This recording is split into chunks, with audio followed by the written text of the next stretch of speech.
Yahweh Shem Yahushua Brakatah, Shalom Israel. My name is Captain Amwan Banoya, captain over thousands in D-Lot of Zion. And we're back with another Shabbat. All praise be to the power of Abraham, Isaac, and Jacob for giving us the Shabbat in peace. The seventh day to refresh our mind, body, and spirit, and to be more in line with the Most High power. So, usually on Fridays we go over a topic, and today we're going to go over a breakdown in the book of Revelation. So we're going to go through a serious amount of scriptures in the book of Revelations, chapter 12. And hopefully you're edified in that chapter. And it'll give you a little bit more understanding of what's going on in that chapter and how it aligns with our people. So we're going to go right into it right now. All right. Give me one moment. I share the screen. All right, right now everybody should be able to see my screen. All right, so let's go right into it. So first and foremost, let's open up Colossians 3:17.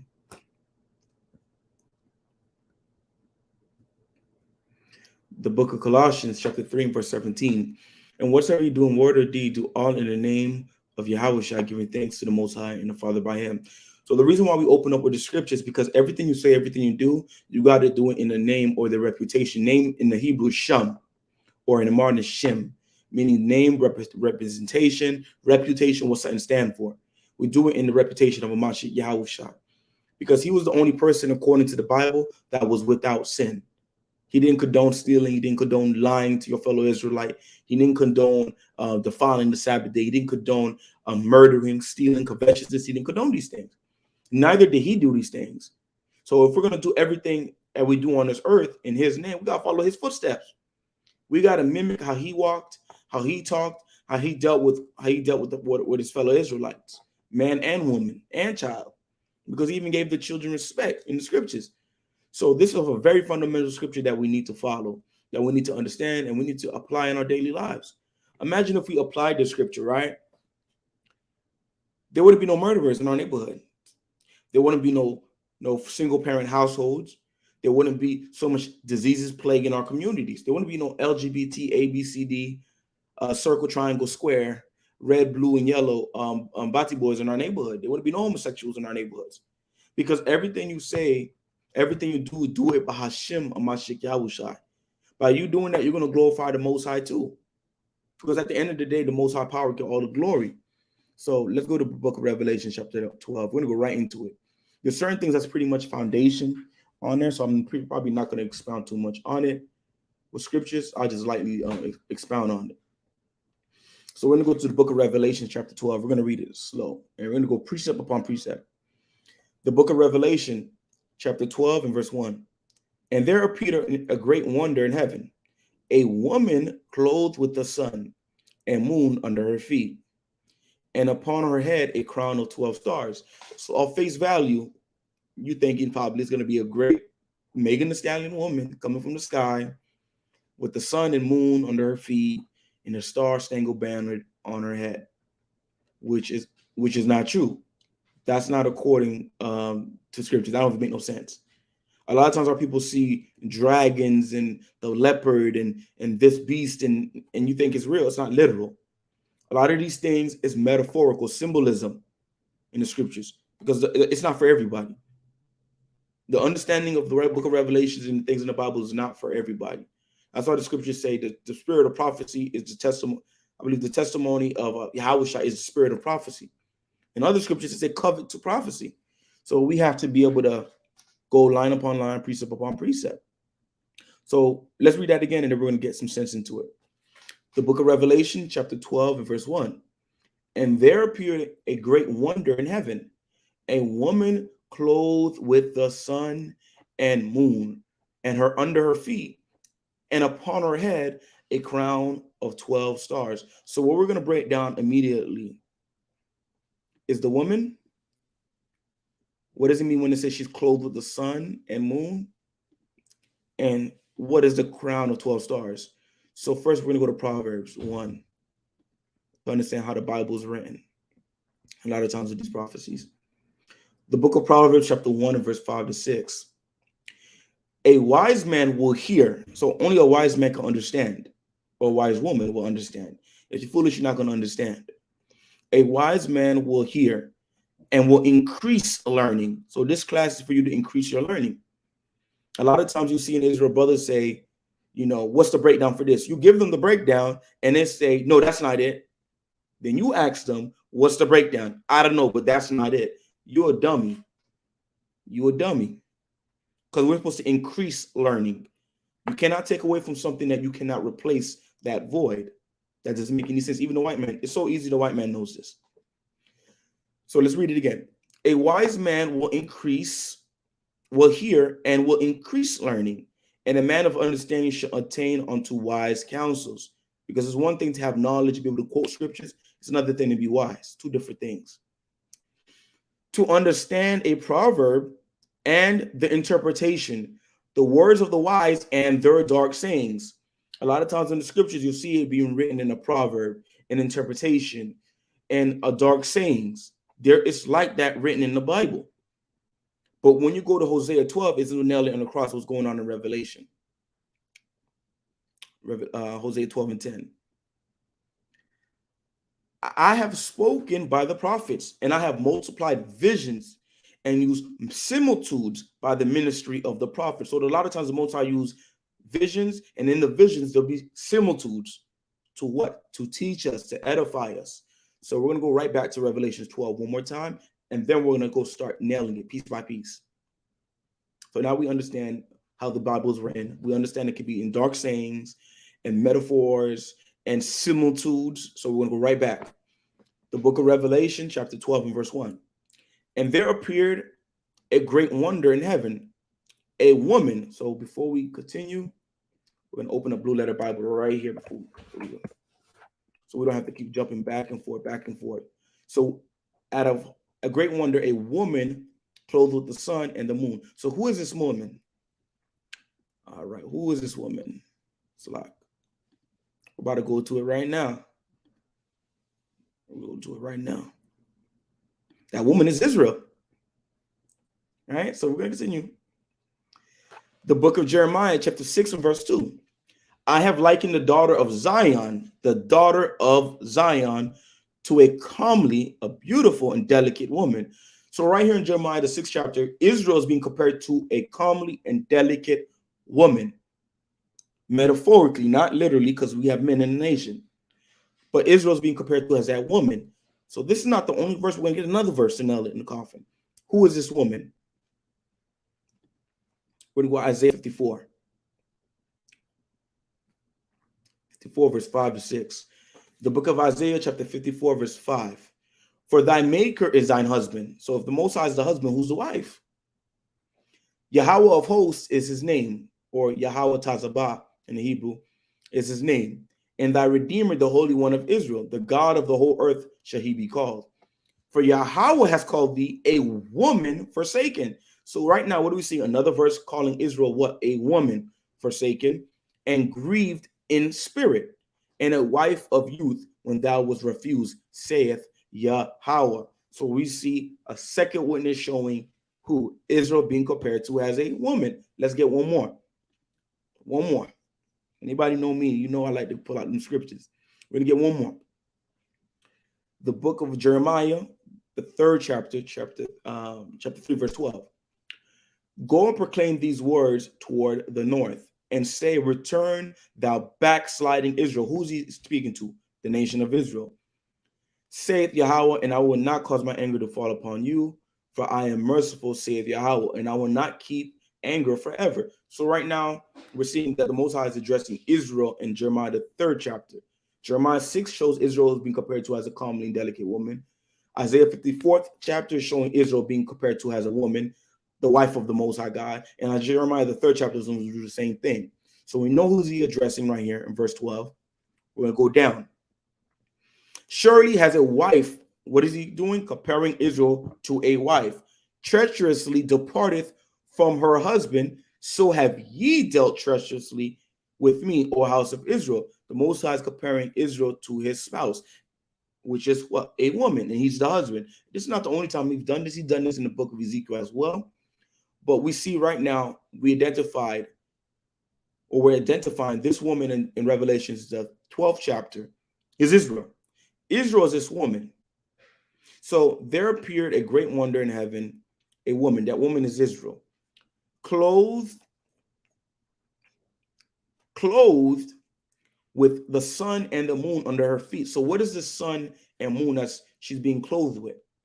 Because if the woman wasn't a literal one woman, then her being clothed with the sun and moon cannot be literal. It must be something metaphorical. So we're going to go to the book of Daniel, chapter 12 first, because a lot of times in the scriptures, it'll compare wisdom as light. A lot of times in the Bible, it'll compare wisdom as light. And what is the two greatest light that the Most High created in creation? The sun and the moon. The Most High is saying that this woman is clothed with the chief amount of wisdom. The sun being more chief than the moon. It's a lesser light, but nevertheless, it's still wisdom. So we're going to go to Daniel 12 and 3. We're going to continue going, and we're going to see it. The book of Daniel, chapter 12 and verse 3. And they that be wise, what's wisdom? We're going to get that too. What is our wisdom? Shall shine as the brightness of the firmament. What shines the firmament? The sun and the moon. But how did they get this brightness? Through being wise. So remember that. We're going to go right back. And they that be wise shall shine as the brightness of the firmament. And they that turn many to righteousness as the stars forever and ever. But for you to get this brightness of the firmament, you have to be wise. But we're going to get another precept. Then we're going to get how this woman is clothed with the chief amount of brightness or lights, which is in the firmament. We're going to go to Ecclesiastes, 8th chapter. We're going to go to another one. The book of Ecclesiastes, chapter 8 and verse 1. Who is as the wise man? And who knoweth the interpretation of a thing? A man's wisdom maketh his face to shine, and the boldness of his face shall be changed. So wisdom is what makes you shine. Wisdom is what makes you shine as the brightness of the firmament, which is the sun and the moon. It makes you shine. So what is this wisdom that's this woman is clothed with? Everybody should know this. This is fundamental. This is very fundamental in the Bible. If you go over the Torah portion of the Thawarah in the Hebrew, the book of Deuteronomy, chapter 4 and verse 6.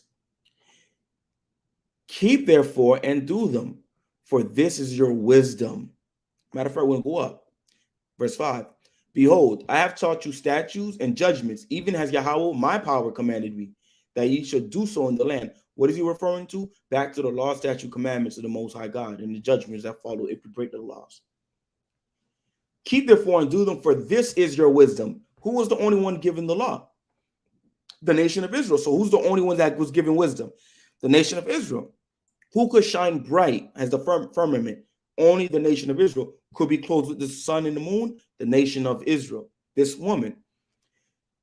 And your understanding in the sight of the nations, which shall hear all these statutes and say, surely this great nation is a wise and understanding people. So only this people could be clothed with the sun and with the moon. Wisdom. Right? So we're going to right back. Let's recap. All right. So we identified who this woman is. It's Israel. Clothed with the sun and the moon is wisdom, dealing with the law, statute, commandments of the Most High God. They're the only ones I was given it. Under her feet and upon her head, a crown of 12 stars. So who is this crown of 12 stars? Everybody should know who this is. 12 crowns, 12 tribes, 12 gates. These crown of 12 stars is the tribes of Israel. All 12 tribes, from the eldest to the youngest, from Reuben to Benjamin, is the crown of 12 stars, right? So what we're gonna do is we're gonna go to an example of this being used in the Bible, because you guys may not believe me, so we'll go right to it real quick. And we're going fast, but we're gonna recap as well and give the sense. When we recap, we're gonna give the sense. So we're gonna go to the book of Genesis from the beginning, chapter 37, regarding Joseph's dream. A lot of times we'll see metaphors in the Holy Bible, right? And we don't understand it. You have to go reference other books. That's why you go precept upon precept. Because somewhere in the Bible, the Most High is going to give you an example of that metaphor being used. And then you just plug in the pieces. Right there, plug in the pieces. Plug in the pieces. In the book of Daniel's, right? Daniel, the 4th chapter, Nebuchadnezzar is being similar. I believe is how you say this? He's being personified as a tree that gave meat to all. Right? But is he a literal tree? No. But if you go to the book of Psalms, chapter 92, I believe in the book of Luke, you'll see examples of the scripture saying, I see men as walking as trees. Are they trees? No. You'll see in the book of Psalms 92 where you use a lot of metaphors of men being personified as plants, trees, and all sorts of vegetation. You'll be able to plug in those precepts and see, okay, boom, now I see what the Most High is trying to say. So let's go right back. The book of Genesis, chapter 37 and verse 5.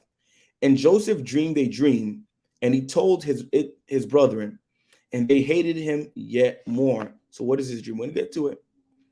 And he said unto them, here, I pray you this dream which I've dreamed. So he's seeing a vision just like John the Revelator is seeing a vision. For behold, we were binding sheaves in the field. Lo, my sheaf arose and also stood upright. And behold, your sheaves stood round about and made obeisance to my sheaf. So our sheaves really bow down to each other and give respect to each other? No. So we already know this is not literal. And his brethren said to him, shall thou indeed reign over us? So they understood like what the dream was talking about. Just like you're going to understand the vision John the Revelator is seeing. Or shall thou indeed have dominion over us? And they hated him yet the more for his dreams and for his word. And he dreamed yet another dream and told it his brethren and said, behold, I have dreamed a dream more. And behold, the sun and the moon and the 11 stars, because he's the 12th star, made obeisance to me, the sun and the moon and the 11 stars. Pay attention. He told it to his father and to his brethren. And his father rebuked him. His father cursed him out and said unto him, what is this dream that thou hast? Shall I and thy mother? Because who's your wisdom when you're a child? Your father, the sun, and your mother, the moon. And thy brethren indeed come to bow down ourselves to thee, to the earth.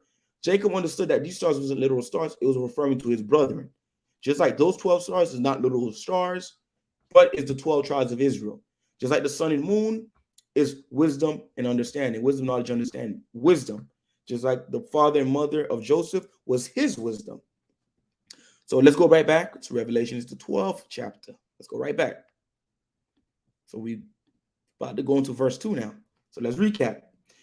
Revelation chapter 12, verse 1 and 2. And there appeared a great wonder in heaven, a woman, Israel, clothed with the sun and moon, wisdom, under her feet, and upon her head a crown of 12 stars, the 12 tribes of Israel. And she, being with child, cried, travailing in birth and pain to be delivered. So who is this child? Who is this child? We're gonna get there. This child is Hamashiach Yahushua. That's who this child is. And I'm gonna go right back to verse 2, but we're gonna continue reading to verse 3.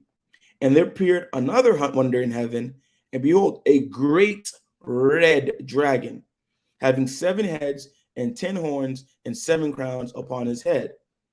So before we continue with this, we're gonna write back to verse 2 real quick and identify who this child is. So we know this woman is Israel. So this is not literally Beyonce having Jay-Z's children or anything like that. This is the nation of Israel. And there's a child that was prophesied to come out of the nation of Israel, right? Pay attention, travailing in birth and pain to be delivered. So who is this child? Let's go to it. And why is she travailing in pain to be delivered? We're gonna go right into that. First, we're gonna identify this child. We're going to go to the book of Isaiah, the 9th chapter. Because we should know who this child is, because he is our King, Lord, our one Savior and General over the army of Israel. The book of Isaiah, chapter 9, verse 6. For unto us a child is born. Who is this child? Let's break it down. Unto us a son is given, and the government shall be upon his shoulders. That means he's going to govern the nation of Israel. And his name should be called Wonderful Counselor, the Mighty Power, and Everlasting Father, the Prince of Peace. Who is this? Hamashiach Yahushai. He's that child that's being that. Let me go right back so I don't butcher it. He's that child. He's that child that's about to be born. That's about to be delivered. Hamashiach Yahushai. That's going to come out of the nation of Israel. So it said, give me one moment. And pain to be delivered. Why? Because during that time when Yahushua was about to hit the scene, what was the condition of the children of Israel? Because it plays a part with that red dragon, who that red dragon is. What was the condition of our people? Let's go to it. During that time when Yahushua was about to be born. The book of Matthew, chapter 11 and verse 12. And from the days of John the Baptist, or Jean Baptiste, shout out to the tribe of Levi, Jean Baptiste, until now, the kingdom of heaven, who's the kingdom of heaven? You, the nation of Israel as a whole, suffereth violence, and the violent taketh by force. Who was causing us affliction during the time of Yahushua? We should all know it's the fourth beast. It's the fourth beast, which is the Roman Empire. The Roman Empire. America is just a revised, refurbished, bust down version of the Roman Empire. But it was them that was afflicting us during that time prior before Yahushua, and during the time of Yahushua, and prior before he's delivered. So let's go into it and revisit prophecy real quick, because we're going to go right back to verse 2. That woman, give me one moment, Israel, one moment.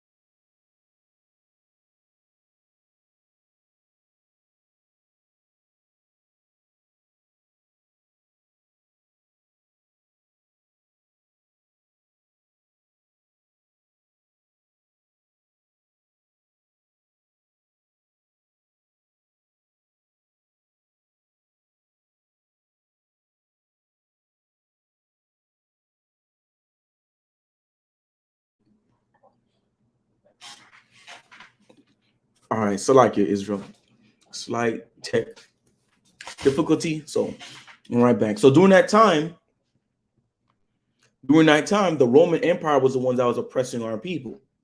So we're going to go back and visit prophecy. Matter of fact, let me go back to Revelation 12, verse 2. And she, being with child, cried, travailing in birth and pain to be delivered. So why was she in pain? Because of the Roman Empire. Because during that time, our people was getting beat down, dusted down, used, and abused during that time. So let's go revisit prophecy, what is said about this fourth beast, this last kingdom, this the Roman Empire, and how they would operate as a nation. The book of Daniel. So we're going to keep going to prophecy too. So the book of Daniel, chapter 2 and verse 40. And the fourth kingdom should be as strong as iron. Why? Because they're strong in military might. For as much as iron break in pieces and subdueth all things, and as iron that breaketh all these, shall it break in pieces and bruise. That's the spirit of how this empire would roll. Especially when they had Israel under their clutches. They hated, Esau throughout history, and even on our records, they've always been an arch nemesis to the nation of Israel. Always trying to oppress us, always trying to destroy us, even now when they shoot us down in the streets. So they will be like iron, destroying and breaking down everything.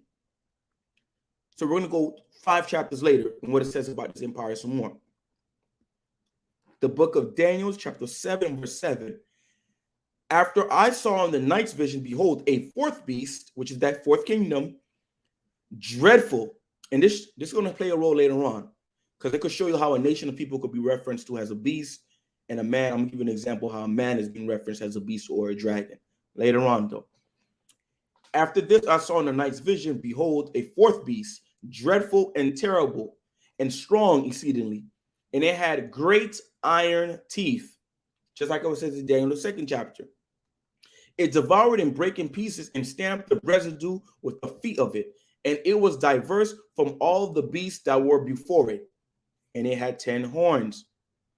Now, a lot of times we'll see in the scriptures, prophets are seeing the same thing, but they're seeing different aspects of the same thing. You know, Daniel's is seeing this beast, right? He says it has 10 horns. Then later on, John the Revelator give you a full image of who this beast is and what it looked like. So sometimes you'll see the prophets are seeing the same thing, but they're showing you different aspects or different perspectives of that vision.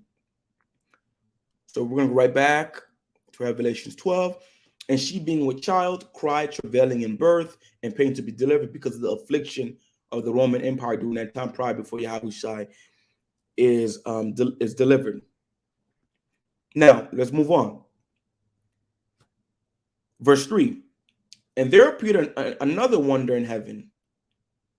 And behold, a great red dragon, having 7 heads and 10 horns, just like it says in in Daniel 7, and 7 crowns upon his head. So give me one moment. I got a list for some of the nations for this, because I wasn't going to remember this off the top. Let's stress. All right. The great red dragon, having 7 heads and 10 horns, and 7 crowns upon his heads. So during this time, this red dragon, and we're going to identify it too, is King Herod. And who is King Herod affiliated with? The Roman Empire. So it's still the 4th beast. Nevertheless, it's King Herod. And it says great red dragon. That should give flash red lights to you already. Who did the Most High prophesy would be red in Genesis? The nation of Edom. Dragon, and it being a dragon, let's give an example. Let's give an example real quick. Because we're going to have to identify those horns. I'm going to go to Ezekiel 29 and okay, verse 2.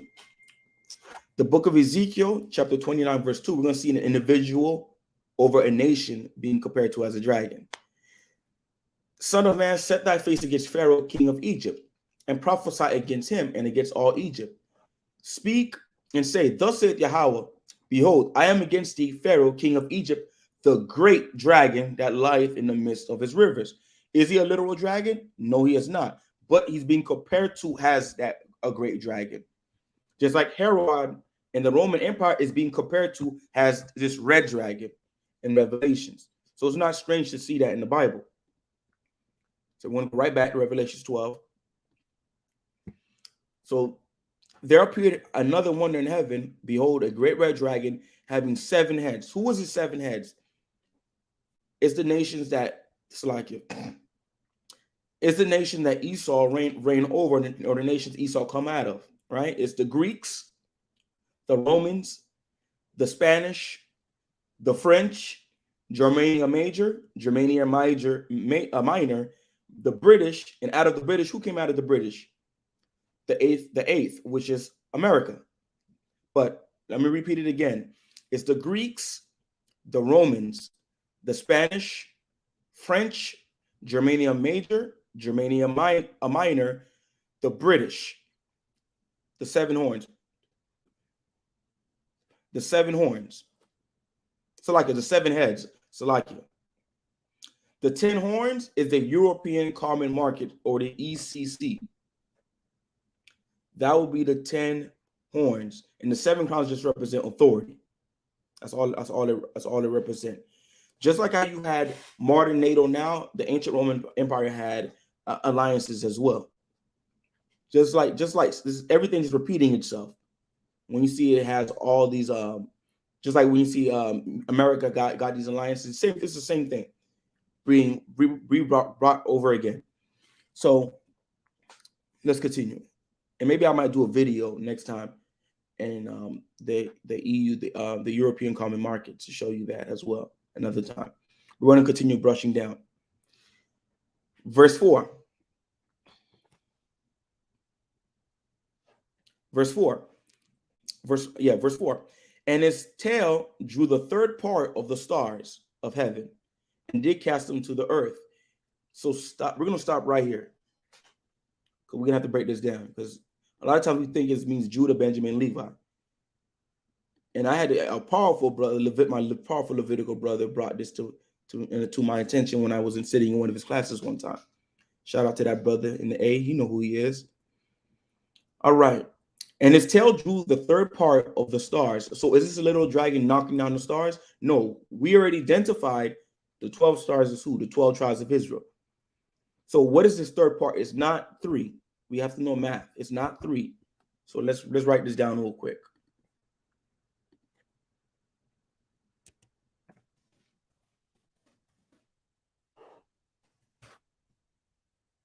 All right, the third part of 12 is 4. It's not 3. So his tail drew the third part of the stars of heaven and did cast them to the earth. Who is this referring to? The nation of Israel. Let's get a precept. Let's get Lamentations 2. And we're going to identify which tribes is referring to that he knocked down. Lamentations 2. The book of Lamentations, chapter 2 and verse 1. How hath Yahweh covered the daughter of Zion with a cloud, just like she was covered with the sun and the moon? That should make you remember. And he comparing Israel to a what? A woman. Like I said earlier, a lot of times the Most High will give you the examples in the scriptures. And cast down from heaven onto the earth the beauty of Israel, just like how those stars was cast down. Giving us the example right here. The beauty of Israel, remember, not his footstool in the day of his anger. So this is referring to affliction. That those 4 stars will be cast down to the earth, referring to affliction.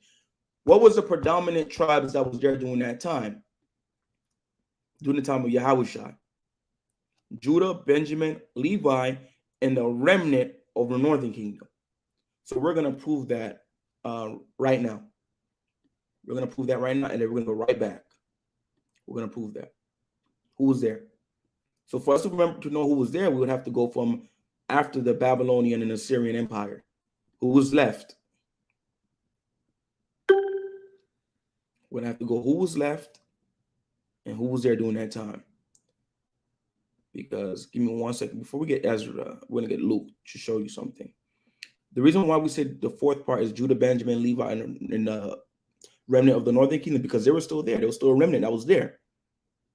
So when we go to Luke chapter 2 and verse 36, and there was one Anna, a prophetess, the daughter of Phanuel of the tribe of Asher. She was an Asherite. She was there. That if there's one Asherite there, common sense should tell you there's still a little bit of residue or remnant there. There should be a remnant of the other tribes of the northern kingdom there. Not literally every single last one of them left. There had to be a remnant that was there. She was of great age and had lived with her husband 7 years from her virginity. So we see that there's a northern kingdom here for us to say that there's the 4th part or 4 tribes. I mean, Judah, Benjamin, Levi, and the remnant. Let's go to Ezra now. Who was here? The book of Ezra, chapter 1 and verse 1. Now in the first year of Cyrus, king of Persia, that the word by the mouth of Jeremiah might be fulfilled, Yahweh stirred up the spirit of Cyrus, king of Persia, that he made a proclamation throughout all his kingdom, and put it also in writing, saying, Thus saith Cyrus, king of Persia, Yahweh, the power of heaven, has given me all the kingdoms of the earth, and has charged me to build him an house at Jerusalem, which is in Judah. So Cyrus is, Most High is stirring up Cyrus to go build up the house in Jerusalem. And he wants to know that which that's found in the land of Judah. So I let you know the house of the Most High is in Judah. A lot of times we move off emotion. We got to go from the scriptures. Verse 3. Who is there among you of all this people? So he's asking who's in the nation of Israel? What tribes is here that could get this job done? His God be with them, and let him go up to Jerusalem, which is in Judah, and build the house of Yahweh, power of Israel. He is the power which is in Jerusalem. And whosoever remaineth in any place where he sojourneth, which is everywhere within that empire. Because whenever a new empire comes into role, they take over all the previous empire's land and territory. And whosoever remaineth in any place where he sojourneth, let the men of his place help him with silver and with gold and with goods and with beasts beside the freewill offerings for the house of Yahweh, that is in Jerusalem. Then rose up the chief of the fathers of Judah and Benjamin, and the priests and the Levites, with all them whose spirit Yahweh raised to go up to build the house of the Lord, which is in Jerusalem. So who we see predominantly here?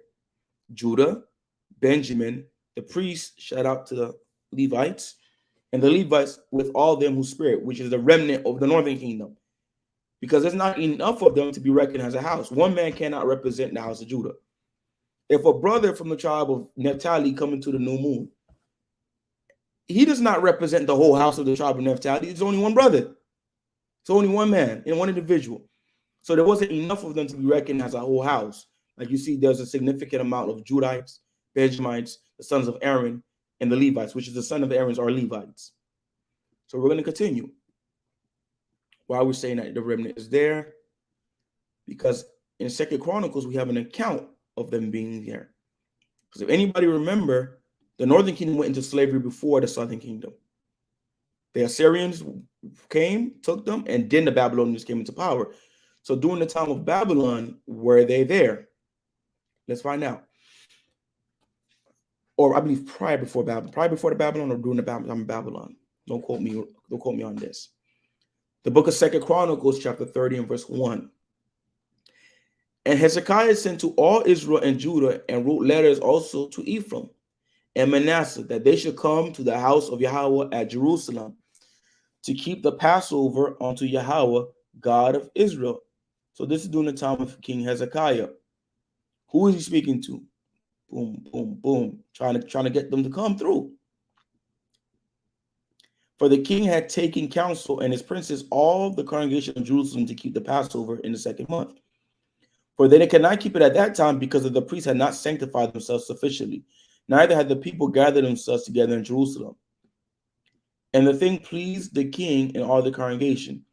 So they established a decree to make a proclamation throughout Israel, from Beersheba even to Dan, that they should come to keep the Passover of Yahweh, God of Israel, at Jerusalem. For they had not done it of a long time, in such sort as it was written. So the post went the letters from the king and his princes to all Israel and Judah. And according to the commandment of the king, saying, Ye children of Israel, turn again unto Yahweh, God of Abraham, Isaac, and Israel. And he will return to the remnant of you that are escaped out of the hand of the king of Assyria. So already let you know, the predominantly amount of the northern kingdom already left. So who is he addressing? The remnant that's still in the land. And be not ye like your fathers, like your brethren, which trespass against Yahweh of the power of their fathers, who therefore gave them up desolation.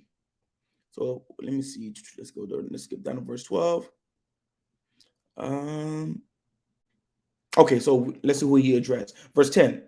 So the post passed from city to city through the country of Ephraim, Manasseh, even unto Zebulun. But they laughed them to scorn and mocked them. So there was a reply, meaning there's people there, meaning there's northern kingdom there, a residue, a remnant. Nevertheless, diverse of Asher, Manasseh, and Zebulun humbled themselves and came to Jerusalem. And shout out to that sister Anna, prophetess Anna, because she was an Asherite. And like we see, Asher, Manasseh, and Zebulun humbled themselves and they came down. This shows us 4 parts: Judah, Benjamin, Levi, remnant of the northern kingdom. Now let's go back.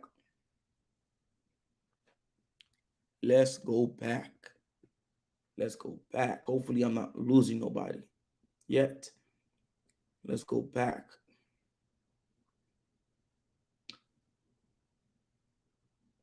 Now, when we finish verse 4, I am going to give you guys a brief 1 to 2 minute intermission to absorb the information coming out. Because a lot of times our people come in and think this is not Netflix. This is something for education to give you the understanding of the Bible. So once we finish verse 4, we're going to recap from verse 1, and we're going to go on a brief 1 minute intermission. You guys stay tuned. All right. And it's tells you the third part, which is 4, Judah, Benjamin, Levi, remnant of the northern kingdom, parts of the stars of heaven, and cast them to the earth. And the dragon stood before the woman, which was ready to be delivered to devour her child as soon as it was born. This should make us remember, if this is Herod in the Roman Empire, What was happening during the time of Yahushua? This is Herod, ready to devour or kill the child as soon as it was born. Let's get that account. Let's get Matthew, the 2nd chapter. What is this talking about? Matthew chapter 2. We're going to start from verse 1. Because we're going to go all the way down to verse 18. So that's why we're going to take a brief intermission break. I know it's a lot of scriptures coming out, a lot of information. We got to recap, release, and get right back into this understanding. The book of Matthew, chapter 2 and verse 1. Now, when Yahushua was born in Bethlehem of Judah in the days of Herod, king of Herod the king, behold, there came wise men from the east to Jerusalem, saying, where is he that is born king of the Jews? For we have seen his star in the east, which is a chariot. And it shows you it's not three wise men either. You got to read the Bible. For we have seen his star in the east and are come to worship him. When Herod the king had heard these things, he was troubled, and all Jerusalem with him, because Yahushua is the rightful heir to David's throne. He has not. And when he had gathered all the chief priests and scribes and the people together, he demanded of them where Christ should be born. So he demanded them about the prophecy through the Old Testament. And they said unto him, in Bethlehem, Judah, for thus it is written by the prophet, which is in the book of Micah, the 5th chapter.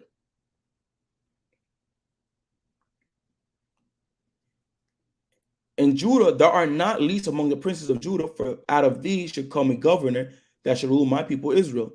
Then Herod, when he had privately called the wise men, inquired of them diligently what time the star appeared. So he's trying to calculate when that chariot was up there in the sky. And he sent them to Bethlehem and said, go and search diligently for the young child. What was he doing? Let's see. He was trying to get ready for when the child is delivered to devour the child. That's what he was trying to do, to kill the child, to take him out. And when you have found him, bring me word again, that I may come and worship him also, which we know Esau is the damn devil the Bible speak of. He is not worshiping no Yahushua. And when they had heard the king departed, and lo, the star which he saw in the east went before them, till they came and stood over where the young child was. So that's how you know it was a chariot. When they saw the star, they rejoiced exceeding great joy. And when they were coming to the house, they saw that matter of fact, let me skip down.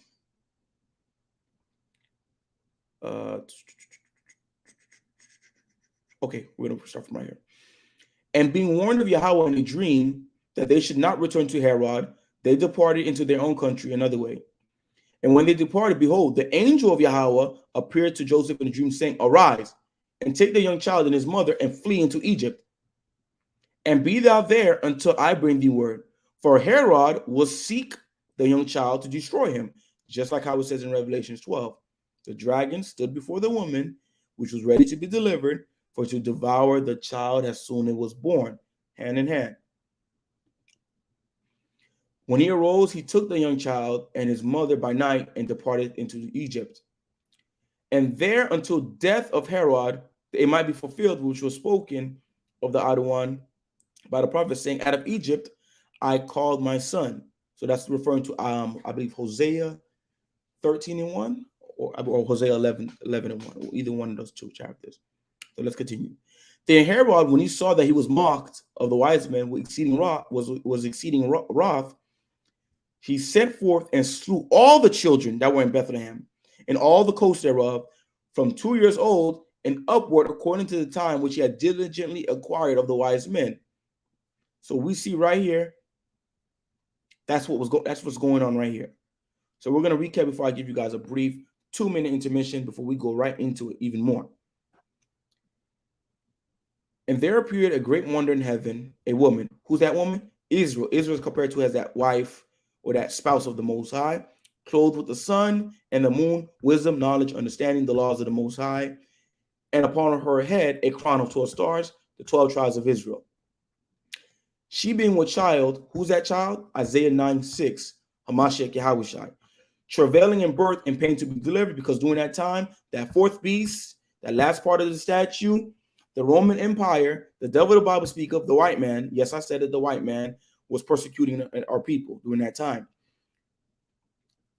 And there appeared another wonder in heaven, and behold, the great red dragon. Who is that great red dragon? The same one, that same beast in Daniel's 7th chapter, the Roman Empire. And specifically, in doing what we're going over right now, is King Herod. 7 heads, 7 heads, and 10 horns. 7 heads, the nations where Esau come from and where he the different empires he ruled. Let's go over it again. Let me get that list back up. The Greeks, the Romans, Spanish, French, Germanian Major, Germanian Minor, and British. And then out of the British is America. So that's the 7 heads. 10 horns is the European Common Market, or the ECC. And 7 crowns upon his heads, regarding the him having authority. Crown usually represents authority or power. His tail drew the third part of the stars. Third part is not 3, Judah, Benjamin, Levi. It's Judah, Benjamin, Levi, and the remnant of Northern Kingdom. It's 4, 4, 8, 12, 3 parts of heaven, and cast them down to the earth, meaning we were being afflicted during that time under the Romans, during the time of Yahweh, even up until now. And the dragon stood before the woman. Who is this dragon specifically right now? King Herod. What do we reference? Matthew's 2nd chapter. Stood before the woman, which was ready to be delivered. Who is that woman right here, right now? Even though it's Israel, it's Mary, which was ready to be delivered, for to devour her child as soon as it was born. He sent a decree to try to murder Yahweh, and he murdered 2 children from 2 years old and under in the space of when Yahweh was born.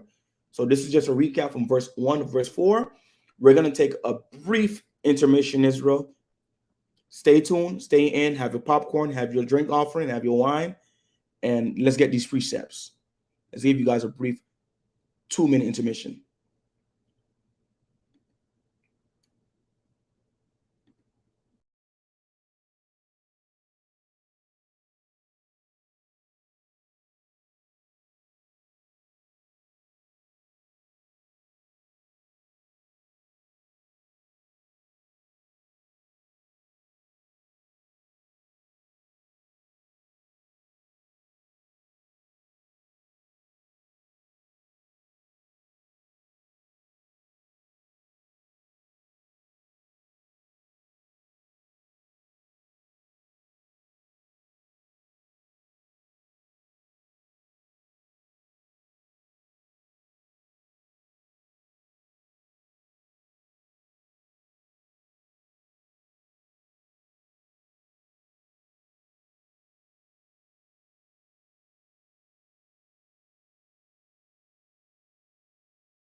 into it. We back, Israel. Hopefully everybody got their wine ready. Everybody got their Bible ready. Let's go back into it. All right, let's continue. The book of Revelation, chapter 12 and verse 5. And she brought forth a man-child who was to rule all nations with a rod of iron.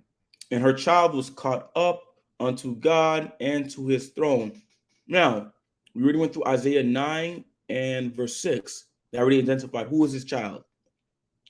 It's a Mashiach Yahushai. Now, one thing we got to understand with prophecy doesn't always go day 1, day 2, day 3, day 4. It might start off at day 1 to day 5, but then it'll skip to year 70 quick on you, or year 100. And then later on, it'll go back to what was going on in day 2 and day 3. The Most High writes it that way, so it's not easily understood. It's not understood by the wicked of our people. It's not going to be understood by the heathen. That's why they think it's actually dragons that's going to come in these last days. You know, quick sidebar. I remember when I was in the world, I won't say before I came to the truth, probably a year or 2 years before I came to the truth. I probably was 18, 17. Yeah, 18, 17. I remember we was talking about the book of Revelations at work, and there was a manager. She's supposed to be a Christian. She's talking about, yeah, there's going to be dragons and locusts that's going to come. It's going to be scared. I need to pray. I get scared. I'm like, yo, looking back, I feel crazy. Because if I believe that, now I might as well believe in the Little Mermaid or Shrek. That Shrek is going to come and give all of us the mark of the beast. That's what I got to believe that if I believe this nonsense. So this is not literal. I say that just to say this is not literal. But the woman fled into the wilderness where she had she brought forth a man-child who was to rule all nations with a rod of iron, and her child was caught up unto God and to his throne. Let's revisit this real quick.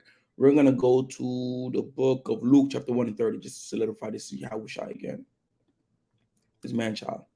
Luke 1 and 30. The book of Luke, chapter 1 and verse 30. And the angel said unto her, Fear not, Mary, for thou hast found favor with God. And behold, thou shalt conceive in thy womb and bring forth a son. Who is this man-child? That's another way to say son, or a male child. And shall call his name Jesus. And he shall be great, and shall be called the Son of the Highest. And the Lord shall give unto him the throne of his father David, and he shall reign over the house of Jacob forever. And his kingdom there shall be no end. So that's who that's talking about in Revelation chapter 12 and verse 5. Talking about Mashiach Yahushua. And he's going to rule with a rod of iron. And not only him, but when you read Revelation, the second chapter, we're going to read it. We're going to have that rod of iron too. And we're going to break in pieces the nations. So let's read the second path now. And her child was caught up unto God and to his throne. Now this skips forward to after when Yahushua leaves the disciples and he goes into the cloud. How do we know this? Let's go to it. Acts chapter 1. It skips. Anybody see me break down Revelation chapter 20 or 21? You know, it started off with during around the Dark Ages time period. Then it skips into Gog and Magog, that prophecy in Ezekiel 38:39, which has not come to pass, which is later on. Hopefully it's next year if Putin pressed the button. Then towards the end of that prophecy, it goes right back to that little season or that time period that we're in right now when Esau is still reigning for a little time. So it'll do that, but you have to make sure you read line upon line, precept upon precept.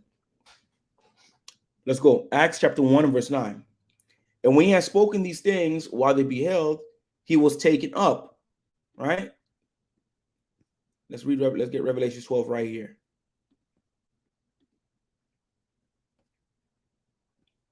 He was taken up, and her child was caught up unto, give me 1 second.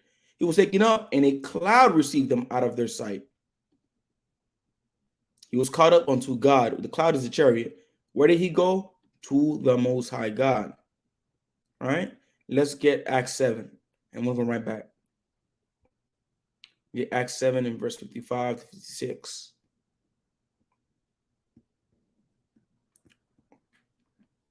The book of Acts, chapter 7, verse 55 to 56. But he, being full of the Holy Spirit, looked up steadfastly into heaven and saw the glory of God and Yahushua standing on the right hand of God. So that's what that's referring to when he leaves and goes sits at the right hand throne of the Most High God. Let's go. Verse 6. It's kind of going chronologically order, but it's skipping now a little bit. Now, verse 6. After Yahushua is caught up, what happened next? Anybody remember? What happened next?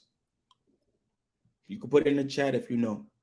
What happened after Yahushua left to the land of Israel, especially specifically Jerusalem?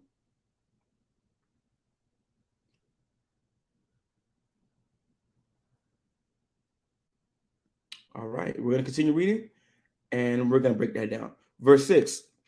And the woman fled into the wilderness, where she hath a place prepared of God, that they should feed her there 1,203 score days, which is just a long dispensation of time. But let's break that down real quick. What happened after Yahushua left? According to prophecy, this would happen. One moment.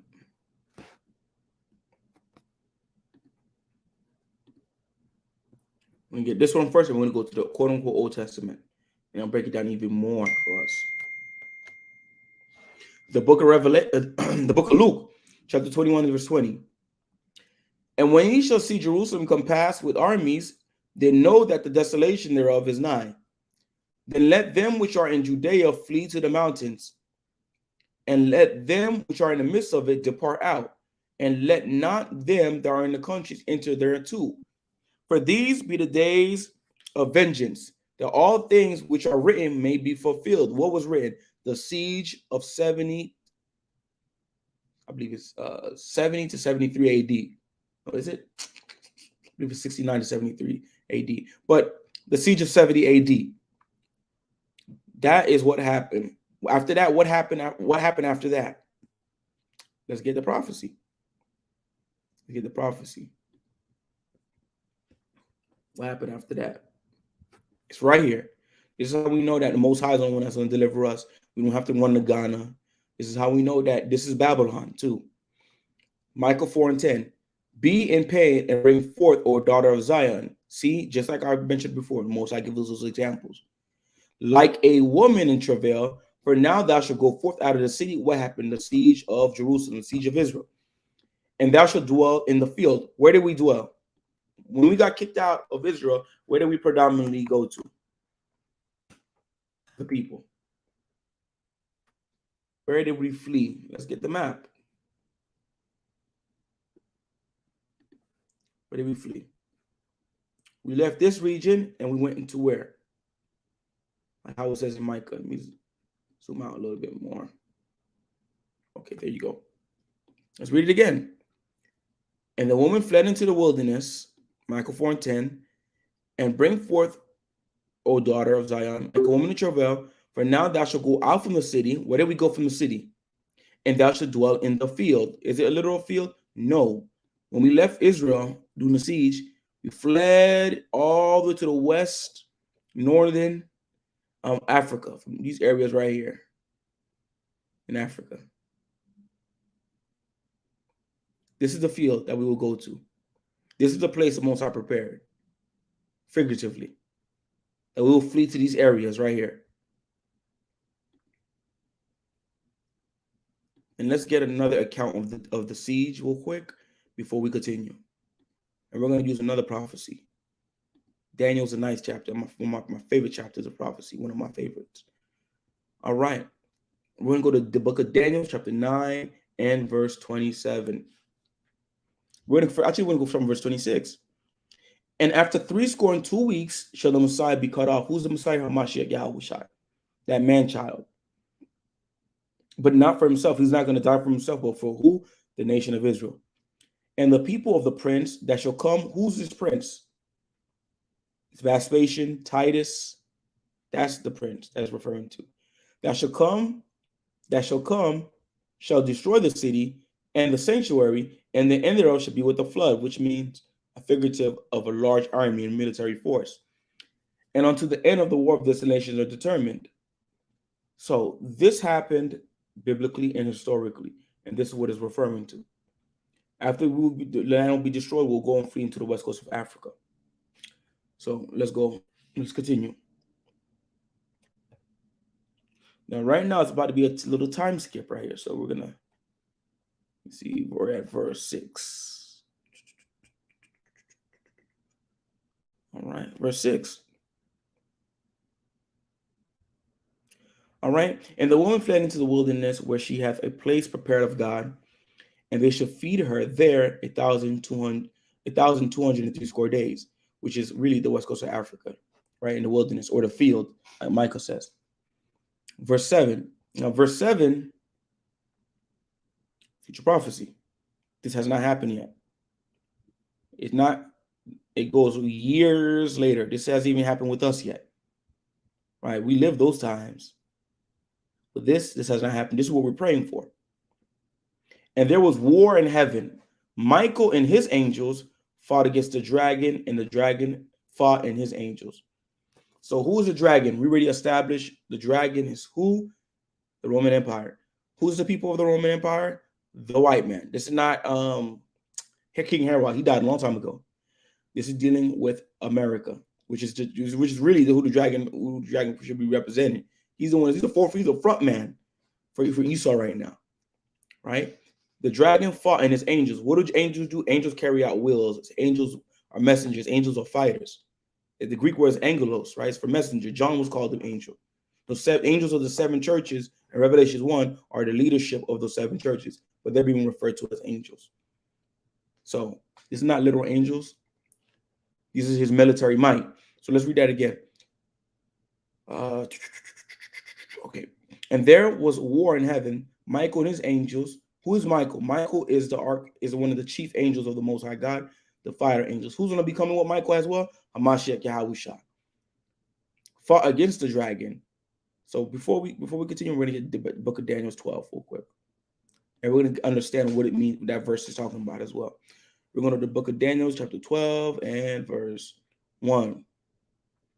And at that time shall Michael stand up. When is Michael going to stand up? When it's time to get down and put the beat down on the so-called white man. They keep praying to St. Michael. St. Michael's tired of them praying to them. He's going to blade them hands in those last days. The great prince which standeth for who? The children of thy people, which is who? The Israelites. And there should be a trouble such as never was since there was a nation. We're going to visit that part later on. But Michael's going to stand up in these last days with a Mashiach. Mashiach Yahushua and Michael is going to stand up in these last days and go against the dragon and his angels. So there was a great war in heaven. Michael and his angels fought against the dragon and his angels. And the dragon fought and his angels. And prevailed not. Neither was their place found anymore. Because this is referring to the battle when Yahweh shall return. Because when Yahweh shall return, they're going to fight against Yahweh's military might. Because Yahweh is coming to do what? To wage war. That's what he's coming to do, to wage war. So we're going to get that real quick. And Isaiah 63. And then we're going to go to the book of 2nd Ezra. Oh, slide.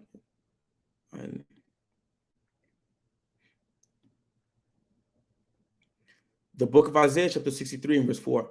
For the day, matter of fact, we're going to start from verse 4 to 5.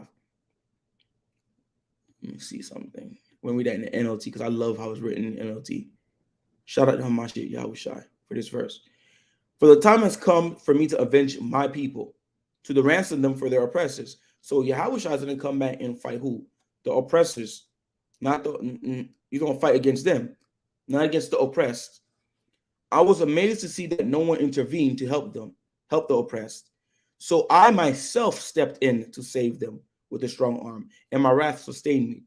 I crushed the nations in my anger and made them stagger and fall to the ground, spilling their blood upon the earth. So Yahushua is shocked right now that nobody want to come and help his people, but they say they love him. So he's the one that's going to do it. And who is he going to do it with? He's going to do it with Michael. Michael going to be one of the front mans, in the chariots, man, blowing up Esau's Eiffel Towers, blowing up Mother Russia too. So it says right here, and Michael and his angels fought against the dragon, and the dragon fought and his angels. So let's get to 2 Ezra 13 now. That's an account right here on Yahweh's return. All right, we're going to start off with the book of 2 Ezra 13 and 1. Prophecy. And it came to pass after 7 days, I dreamed a dream by night. So Ezra, shout out to the tribe of Levi, Ezra. He's about to get a prophecy regarding Yahweh's return in the battle. And lo, there arose a wind from the sea, that it moved all the waves thereof. So what we got to understand is not referring to the ocean. It's referring to the sky. Because if you remember in Genesis chapter, for the first chapter, what did the Lord say? Salakia. What did he say? And God said, let there be a firmament in the midst of the waters, and let it divide the waters from the waters. There's waters in the sky. The firmament is the one that separates it. So when Ezra is talking about, there arose a wind from the sea, he's talking about the sky, that it moved all the waves thereof. That means everything separated and opened up. This is where you get when brothers say that Christ is going to crack the skies. Yes, that's where we get it from. That everything is just going to dissipate, and he's going to come into this realm, or to the earth, the first heaven. And I behold, and lo, that man waxed strong. Who's that man? We're going to identify him soon. With the thousands of the heaven, and he turned his countenance to look. All things trembled that were seen under him. What does that should remind us of? I keep doing that because we're in class. You understand? So put it in the comment board if you got the answer. We do that because we understand this is Yahushua, because in Revelation 1 and 7, what does it say? Behold, he cometh with the clouds, and every eye shall see him. And they also which pierced him, and all cringers of the earth shall wail because of him. This is what we're seeing right here. And whatsoever the voice went out of his mouth, all they burned that heard his voice, like as the earth faileth when it feeleth fire. And after this I beheld, and lo, there was gathered together a multitude of men out of the number of the four winds of heaven, to subdue that man that came out of the sea. Just like out in Revelation 12, the dragon fought. Who's the dragon? Edom. Who's going to lead this battle against Yahushua? Edom fought, and his angels. Who's his angels? The messengers, the warriors, the mighty men, the rednecks, to subdue that man out of the sea. But matter of fact, let me skip down a little bit more. Let's skip down a little bit more, just to go into that a little bit more about the dragon's angels fought too. And after this I beheld, and lo, all they which were gathered together to subdue him were so afraid. They were afraid. And yes, doers fight, because the Most High will put that spirit in them to fight. And lo, as he saw the violence of the multitude that came, he neither lifted up hand, nor held sword, nor any instrument of war.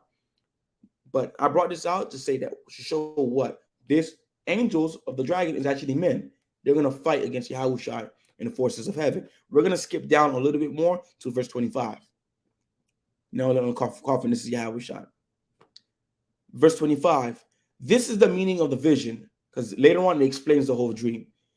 Whereas thou sawest a man coming from the midst of the sea, which is Shemayim, which is the sky, the same is he whom God, the highest, has kept a great season. No man knoweth the hour. Who does that remind you of? Yahushua, which by his own self should deliver, just like we read in Isaiah 63. By the strength of his own arm, he's going to save us. Which by his own self should deliver his creature. Who's his creature? He's talking about us. And he shall order them that are left behind. He's going to set us in order to fight against them later on. But what are we showing you? That this dragon is the white man, and his angels, his military might, his jet planes. That's what that is. We're going to get one more scripture as well. One more scripture. Another one, Isaiah 34. One from verse 1. The book of Isaiah, chapter 34, verse 1. Come near, ye nations, to hear, and hearken, ye people. Let the earth hear, and all that is therein, the world. and all things that come forth of it. So this Isaiah 34 got prophecy in it, right? We're going to skip down to verse 8 to show you how we know this is prophecy. That's about to be listed. For it is the day of the Lord's vengeance. Has the day of the Lord's vengeance happened yet? No, it hasn't happened yet. And the year of recompense, the year of revenge for the controversy or the beef of Zion. So let's get this in the NLT and we're going to see. We're going to see something. This is one of my favorite little cuts. If God loves everybody, why didn't he forgive Esau? Why is he going to come and destroy them? The book of Isaiah 34 and verse 8 in the NLT. For it is the day of the Lord's vengeance, the year when Edom will be paid back for all he did to Israel. Has that happened yet? No, that has not happened yet. We have not seen that happen yet. Most High has not paid him back yet. So we're going to see what he says about this. Okay, cool. Verse 2. For the indignation of the Lord is upon all nations, and his fury upon all their armies. He hath utterly destroyed them. He hath delivered them to slaughter. Their slain also should be cast out, and their stink should come up out of their carcasses, and the mountains should be melted with the blood, with their blood. And all the hosts of heaven shall be dissolved. Pay attention, the hosts of heaven shall be dissolved, and the heavens shall be rolled together as a scroll, and all their hosts shall fall down as the leaf falleth from the vine. What is the host of heaven? And all their host. Talking about those the fighter jets, the helicopters that try to compete with those chariots. And the Most High says, for my sword should be bathed in heaven. What is the sword used metaphorically? Killing instrument. Most High going to be taking them down like flies. Behold, it shall come upon Idumea. Let's go back to Revelation 12 real quick. Let's go back real quick.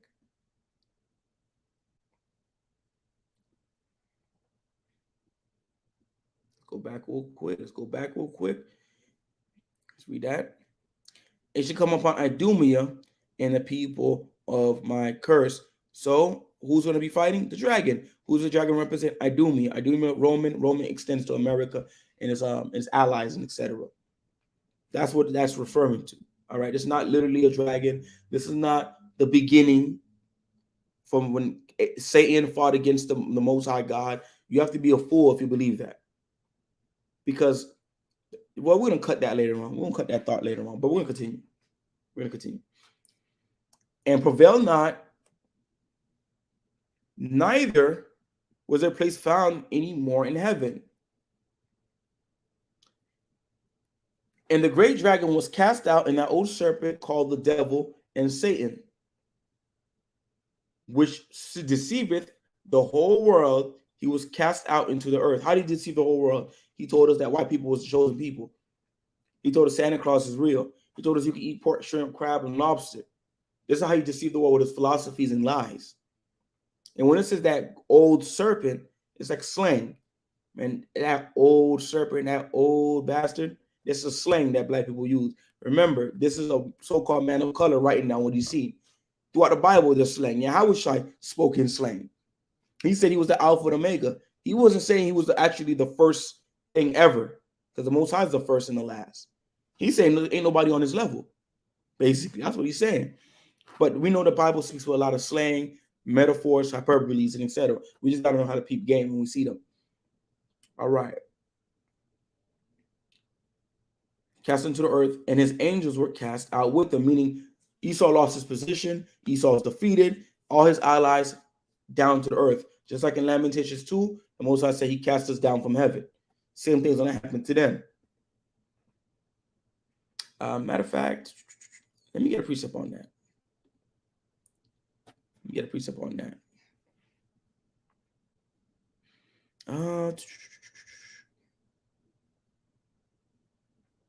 Isaiah 14.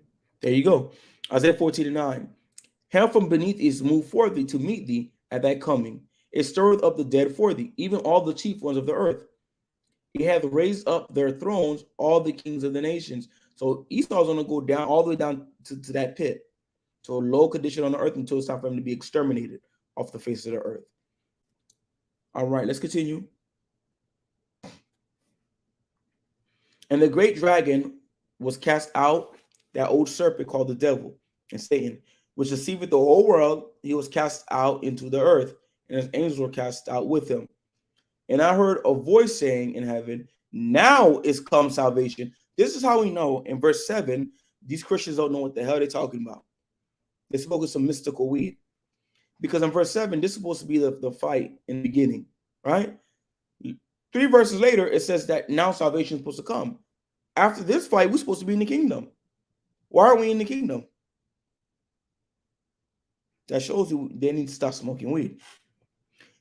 And I heard a loud voice saying in heaven, now is come salvation. Because after the so-called white man is defeated, what's supposed to come next? It's supposed to be salvation for the nation of Israel. And a strength in the kingdom of our power and the power of his Christ, showing a separation for Christians. That Jesus Christ and the Most High God is not one. There's a separation right here. And it's Christ. For the accuser of our brethren is cast down, which accused them before our power day and night. So how do we know this was the end all be all battle? Because as soon as Yahushua defeat the forces of Edom, there's supposed to be no more wars after that. Let's get Daniel 7. Prophecy. The book of Daniel, chapter 7, verse 13. And I saw in the night's vision, and behold, one like the Son of Man, which came with the clouds of heaven, and came to the Ancient of Days, and they brought him near, before him. And there was given him dominion and glory and a kingdom that all people, nations, languages should serve him. His dominion is everlasting, everlasting dominion, which shall not pass away, in his kingdom that which shall not be destroyed. Now, if the Most High God fought against the devil, the verse says that we're supposed to have salvation after that. That means Daniel's a false prophet. John is schizophrenic, because we're going to go on to the verse prior, before the chapter prior before that, because that means John is schizophrenic. Because after this end all be all war against the nation of Edom, this fourth beast, that's it. Yahushua get the throne, that's it. We won. We made it. So let's get Revelations 11. And then we'll come right back to this. Revelations 11:15. And the seventh angel sounded, and there were great voices in heaven, saying, the kingdoms of this world are become the kingdoms of our Lord and of his Mashiach, his Savior, and he shall reign forever and ever. When the scripture says forever and ever, it's literally forever. Sometimes it'll be slang where it says forever, but it just means a long dispensation of time. But this is actually forever and ever. So this is how we know in Revelation 12, it's not talking about something from the beginning. It's talking about the future to come. When we whip that tail with our king, Mashiach Yahushua, they will never get any type of dominion upon the face of the earth. All right, let's go down, verse 10. And I heard a loud voice saying in heaven, now is come salvation. Let's see, am I forgetting anything? And I heard a loud voice in heaven saying in heaven, now is come salvation, the strength and the kingdom of our power and the power of his Christ, for the accuser of our brethren is cast down, which accused them before our power day and night. And they overcame him by the blood of the Lamb, because we're saved through who? Hamashiach Yahushua. We already won the battle. You know, shout out to the chief minister, Solomon. He always say this a lot. Yahushua already did the work for us already. All we got to do is keep the commandments and stay strong. Keep the faith. Everything is already predetermined, pre-written already. We're just following the script.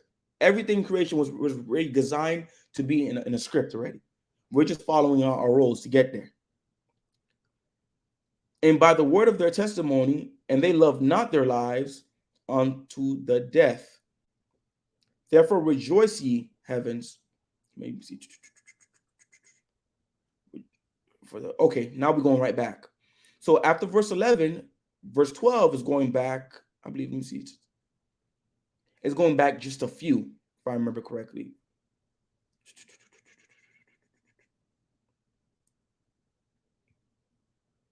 It's going right back. It's going right back, continue off a little bit from that time period, from verse 6. This is after 70 AD. It's just continuing from there. This, from verse 7 to verse 12, is prophecy which have not come. Let me see.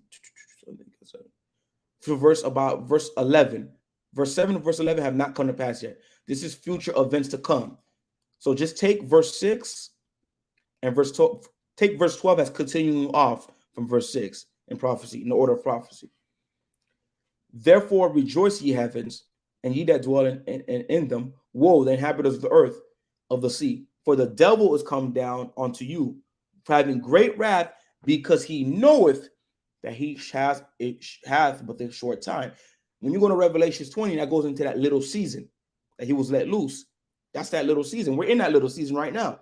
This is why we see a lot of prophecies coming to pass. Since 1969, when there's brothers in One West, there's elders in One West. Now these brothers, they become elders themselves. We've been seeing prophecy unfolding like domino pieces, hitting each other, back to back, back to back. Now we're seeing Putin is ready to blow the buttons, teaming up with China. We see North Korea about to power up with his big brother China. Taiwan is about to be invaded. Ukraine is about to lose. Zelensky might as well give himself up. And Sleepy Joe Biden is scared of Pusheisty Putin. So he knows that he has a short time left. And even in the scriptures, it says he knoweth it. That means there's a small amount of them, or the elite. They know who we are. They know we the Israelites. They know who they're Edomites. They're just trying to circumvent or try to come away to try to find a loophole in prophecy. But let's go. Okay. And when the dragon saw that he was cast onto the earth, he persecuted the woman which brought forth the man-child. This is how we know it's not continuing off from verse 11. Because in verse 9, he was already casted off. He was casted off in verse 10. We're in the kingdom. We got salvation. So there's not going to be no great rebellion. So verse 12. Therefore rejoice, ye heavens, and ye that dwell in them. Woe to the inhabitants of the earth and the sea, for the devil is come down unto you, having great wrath, because he knoweth that he hath but a short time. And when the dragon saw that he was cast unto the earth, he persecuted that woman which brought forth the man-child, which is the nation of Israel. Because there's going to be a time, and we always talk about Jacob's trouble, where there's going to be a lot of persecution, a lot of hell is going to be raised upon the earth up until Yahweh's time. Why do you think he says that he got to cut the time short? Because a lot of us is not going to make it. I may not make it. You may not make it. Our children may not make it. But most high willing will be lifted up. You know, like it says in 1 Thessalonians or 2 Thessalonians, the 4th chapter, that those that sleep is not going to be prevented, man. We're going to be raised up. So we're going to get the book of Daniel 12. Let's read that real quick. All right. The book of Daniel chapter 12 and verse 1. And at that time shall Michael stand up, the great prince which standeth for the children of thy people. And there should be a time of trouble, such as never was since there was a nation. So that time is coming. Why do you think you're seeing this famine? Gas prices is increasing. All this cryptocurrency, all these wars going upon the face of the earth. Esau, or the devil, like the Bible says, that's why we call him the devil, because it's still talking about that same dragon. He knows his time is short. So what he's trying to do, speed things up. And that's only going to cause prophecy to continue unfolding, and we're going to get the kingdom. Such has never was since there was a nation, even to that same time. At that time, thy people should be delivered. In that tribulation, we're going to be delivered. That the Most High said he's going to do what? Cut the time short. When you cut that time short, what's going to happen? We're going to be delivered. Everyone that should be found written in the book. What book? The book of life. All right. We're going to get Jeremiah, the 30th chapter as well, because it talks about it more. I believe it's referenced it first here. The book of Jeremiah, chapter 30 and verse 7. Alas, for that day is great, so that none is like it. It is even the time of Jacob's trouble, but he should be saved out of it. Like it says in Daniel's 12th chapter, we're going to be saved out of it, though. We're going to be saved out of it.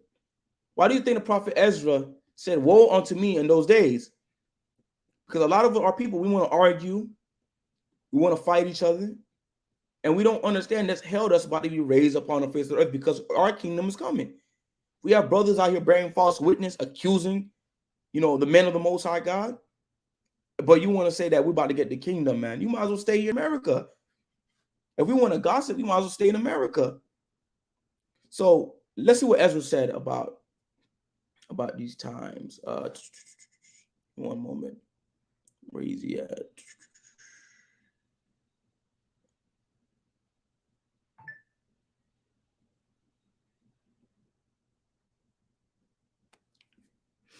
Okay. No, that's not it. Give me one moment, Israel.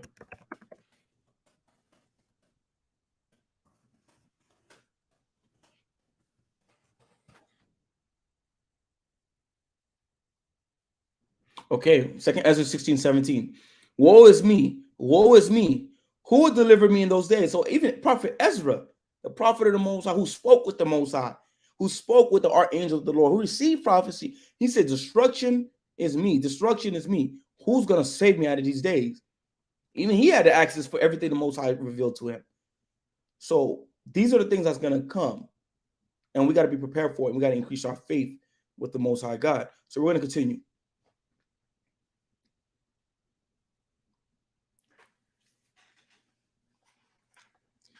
Now, verse 13 is going right back, reiterating what we just went over, right? Regarding the dragon coming to persecute the woman, take the child away, and destroy the child. Just reiterating that again, but we're just going to quickly go through it.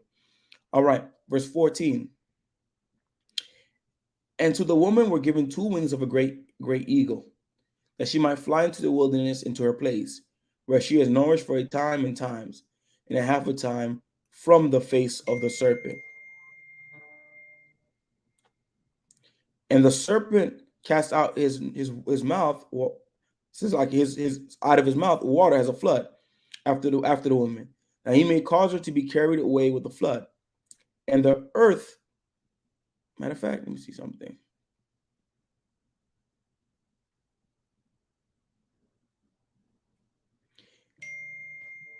It's like Israel.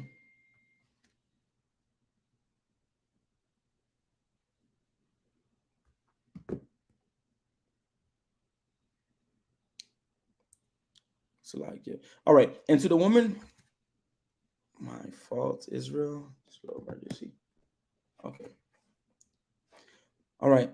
And to the woman were given 2 wings of a great eagle, that she might fly into the wilderness, into a place where she is nourished for a time and a times and a half a time.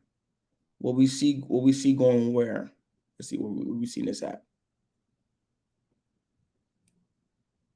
Right here. It's reiterating verse 6. From verse 3 to verse 6 is reiterating. And the serpent cast out of his mouth a water as a flood after the woman, that he may cause her to be carried up. What is that water that she cast out? Because you best believe that they were trying to hunt us down when we was fleeing. When we was fleeing Jerusalem and we was going into the land of the west coast of Africa. What is that flood? Let's get it.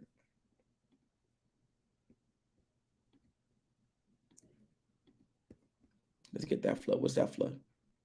Isaiah 59:19. So shall they fear the name of the Lord from the west, and his glory from the rising of the sun. When the enemy should come in like a flood, the Spirit of the Lord shall lift up a standard against them. So that flood is representing for military might. That's what it's representing. Military might. That's just a slang of a way of saying it. And what's going to defend us? The standard of the Most High is going to save us. The Spirit of the Most High is going to lift up a standard. Just like how it says in Daniel, this is not the first time this is being used. In Daniel is the 9th chapter. It says the same thing.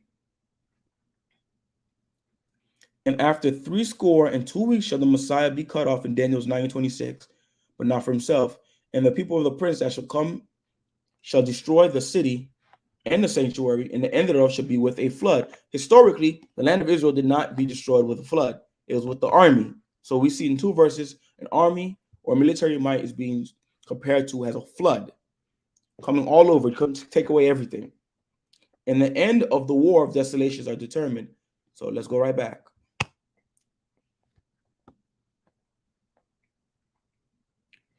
And the earth helped the woman, and the earth opened her mouth and swallowed up the flood, which the dragon cast out of his mouth. And the dragon was wroth with the woman, and went to make war with the remnant of her seed, which keep the commandments of God and have a testimony of a Mashiach Yahushua. So this is the book of Revelation, chapter 12. This is the understanding Israel. Salakia, for the text message. But if there's any questions, you can put it in the comment board, and we will address your questions appropriately and accurately as much as we could to the best of our ability, according to the will of the Most High God. Please send in your donations and tithes if you support the work that we're doing in Augusta, Georgia, to the Cash App at the bottom, which is $VLOZ Augusta, Georgia. Please do that. All right. I want to say Yahweh Bahashim Amashik Yahushai, Yahweh Shamar Athan, Bahashim Amashik Yahushai to the sisters. Shalom Israel. Be safe.